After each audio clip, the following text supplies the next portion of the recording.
Hey, been a while. Did you miss me? I know you didn't.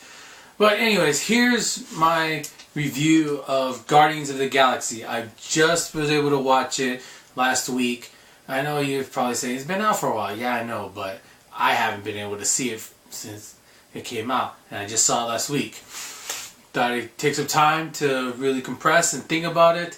If you're wondering why I'm not doing the wrestling video, hey, there is some stuff to talk about, but I'd rather talk about Guardians of the Galaxy right now, so deal with it.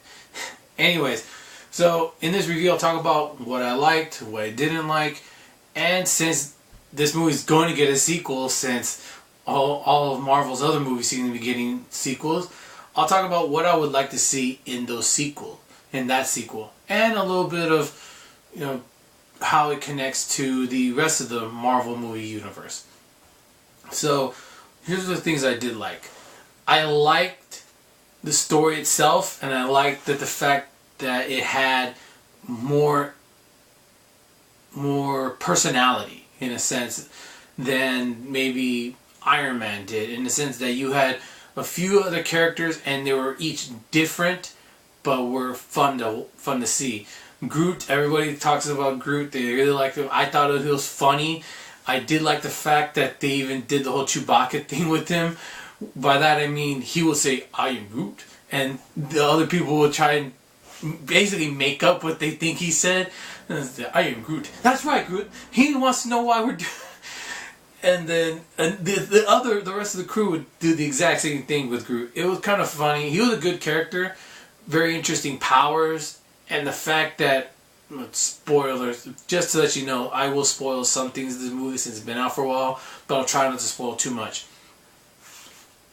And that he would say, and they would say that he only knows those words, "I am Groot," and so you have to basically fill in the rest of what he's saying. But the inflection in how he says it is interesting in certain situations, and it was cool to see. So that was a good part of it. I also liked Rocket, the little raccoon.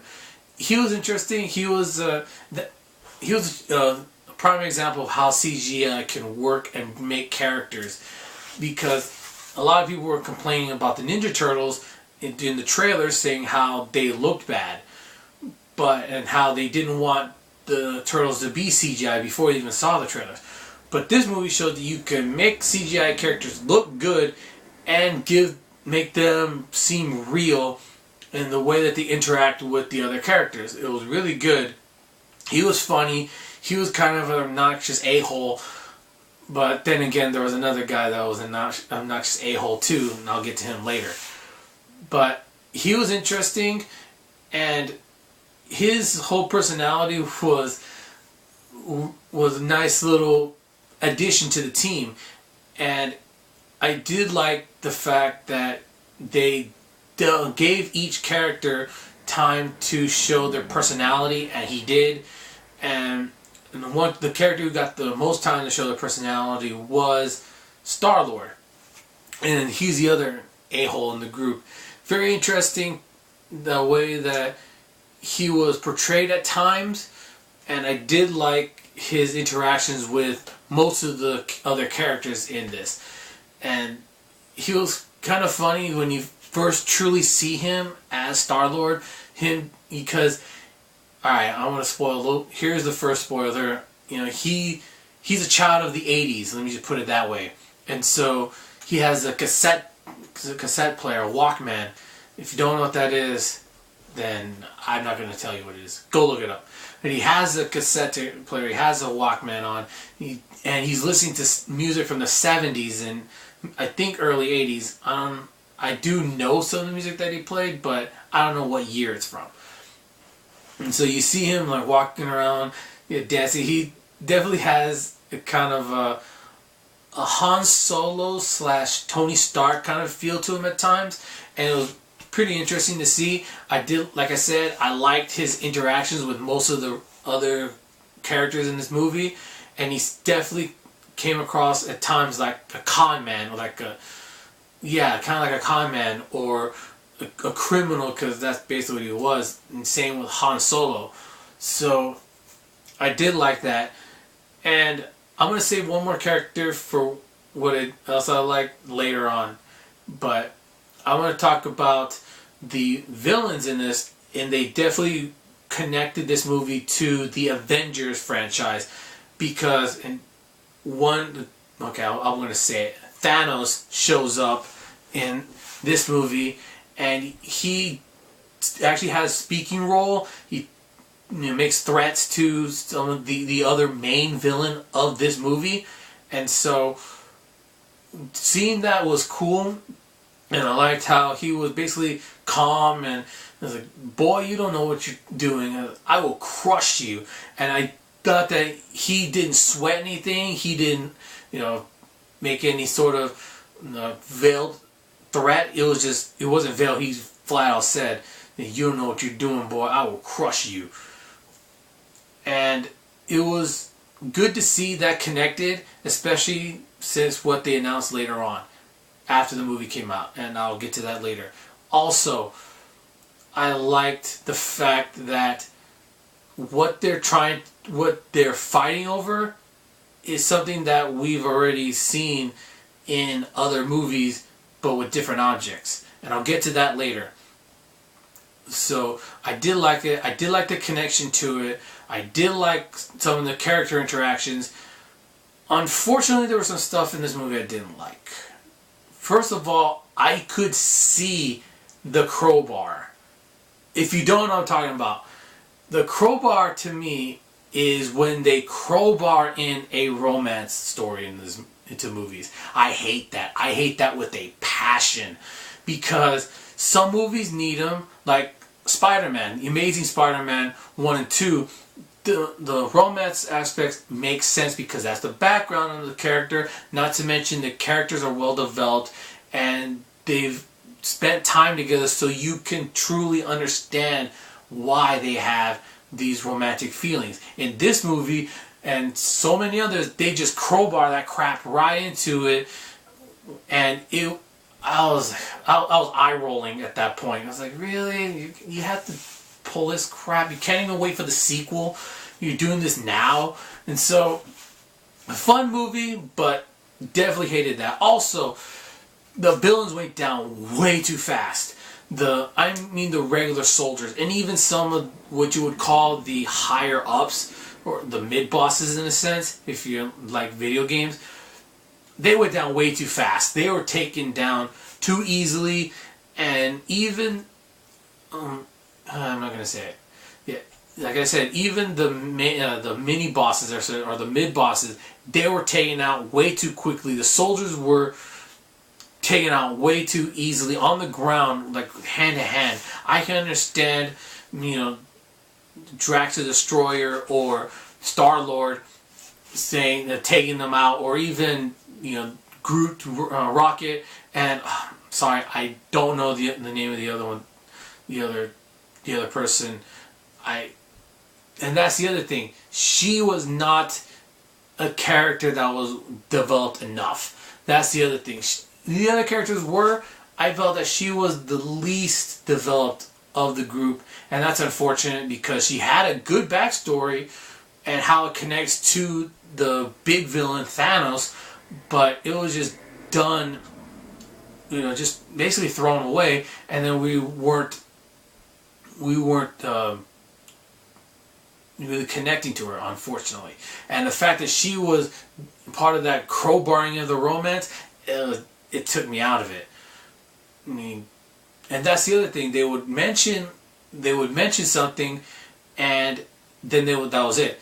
This movie was definitely a setup movie, in both the good and the bad, in that sense, because setup movies sometimes they don't get the sequel. You see some movies they're so confident they're going to get a sequel that they'll set up questions, and then either the movie tanks or the second movie gets delayed, or something happens and you don't get those answers, or they're rushed and the answers aren't that good. So I think this movie was definitely a setup movie, like I said, in the good and the bad aspects, and I'll talk about the sequel later. But right now I'm going to talk about one character that I thought was done pretty well and was kind of a surprise in a sense, and that's Drax the Destroyer. And you know, I knew Dave Bautista, the wrestler from WWE. He was going to be in this movie. I was kind of curious how they're going to use him. I thought he was probably the funniest part in this movie. Believe it or not, he was the funniest part. Not Star-Lord, not Groot and Raccoon. He was, because his character, again, spoilers if you want to mute for the next few seconds. His character is that he can't take innuendo or stuff with different meanings. He takes everything literally, and that makes some good comedy in this movie, and they use him well, especially as big and as powerful he is. He's actually pretty funny the way that he interacts with the other characters.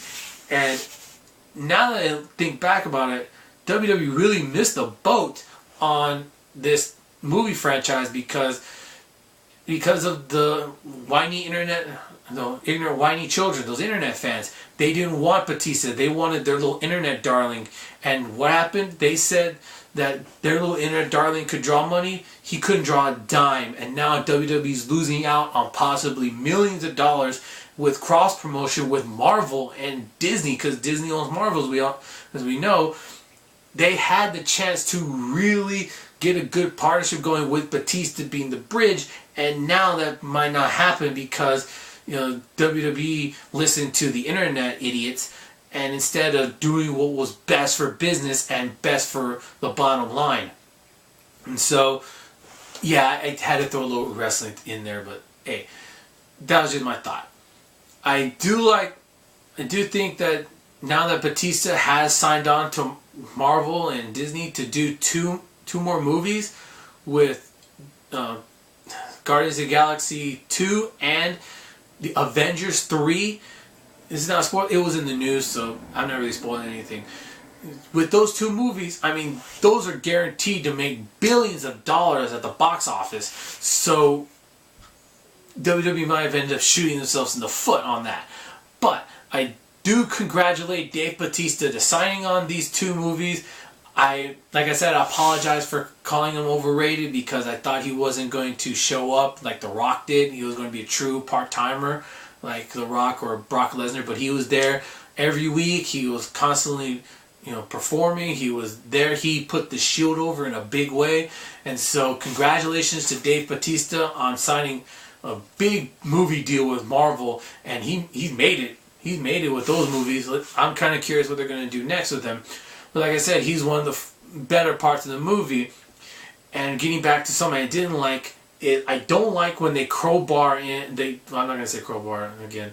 I don't like when they force the title of the movie into the movie itself.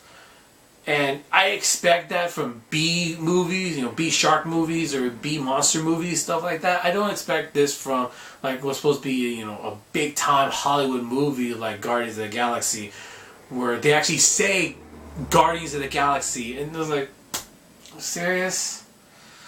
It's kind of stupid. But like I said, I like this movie probably 70%, 80% of the time. The other 20%, I'm not too. It's kind of a hang up, but hopefully in the sequels they'll do something about. They'll address those issues. Speaking of the sequels, here are my sequel thoughts.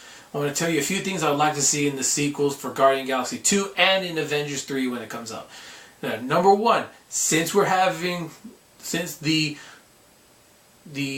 Infinity Stones, now I'm going to say what they are, we're going to talk about the future. So the Infinity Stones have been shown in Guardians of the Galaxy, Avengers, and in Thor 2. There's the Tesseract, the Ether, and the Orb, as they kept calling it. They have three. From what I remember in the comics, I'm not too clear on the Infinity Stones. There are 5 of them. So, we need to see the other 2. Hopefully in the second Guardians of the Galaxy movie. And here's the other thing I'd like to see about these Infinity Orbs. One of them has to fall into Thanos' hands. The Guardians of the Galaxy have to fail to secure one of the stones.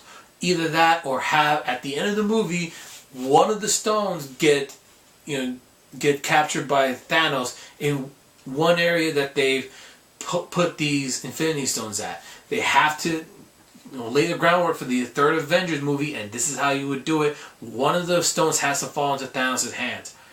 2, we gotta see Star-Lord's dad. They mention him in the movie, they talk about him off and on, but, you know, they need to show him in the second Guardians of the Galaxy movie.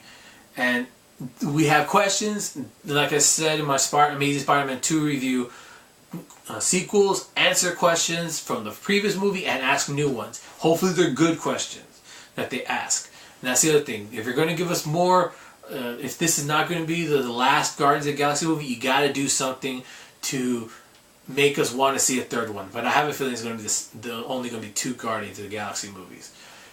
Alright. Number 3, they got to go to Earth at some point. Whether it's Guardians of the Galaxy 2 or Avengers 3, the Guardians of the Galaxy have to go to Earth. It would be really interesting to see Star-Lord, because he is, like I said, he's a child of Earth. I'd like to see him actually go to Earth and see how the world has changed, even from when he was a kid to now. It would also be interesting to see him find like MP3 players or iPads and iPhones to play music on, because all he has is a Walkman. So those are 3 things I would like to see for the sequel. And also, one more thing, we gotta have a good fight between Drax the Destroyer and Thanos, because he wants Thanos dead. We'd like to see that fight go down. Everybody's got to get a shot at Thanos, and he can't go down as well as easily as Loki did in the first Avengers movie. I'd like to see a good knockdown drag out where they got to team up. So those are my thoughts on the movie, on the sequel, and I'll probably do stuff like this in the future, because I can't always see these movies, when they debut. So I'll probably do that sort of a thing for Ninja Turtles when I finally see it. And I don't know when my next video is going to be. Until next time, later.